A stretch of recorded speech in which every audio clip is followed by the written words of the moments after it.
So what's up mga kagri? So ayun, meron naman po tayong follower nagtatanong kung ano daw pa ang suplemento na pampaganda ng katawan ng manok. So ayun, ipapakita ko po sa inyo yung aking Black Copper Marans na kakareleto po ay 7 months old. So pinost ko na po ito dati. At kung updated po ko sa aking mga post, makikita nyo po na napakalaki ng pagkakaiba mula po nung pag-post ko nung last month kaysa po ngayon sa itsura ng ating Black Copper Maran.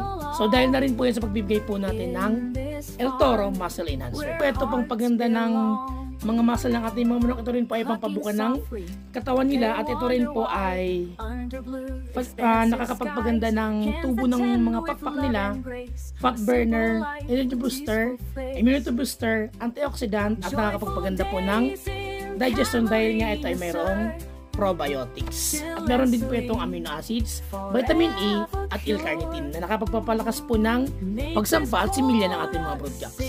Ang pagbibigay ko naman po ay once a week para po sa maintenance nila. Kapag naman po nasa breeding na ako, ang pagbibigay ko po ay twice a week ng El Toro.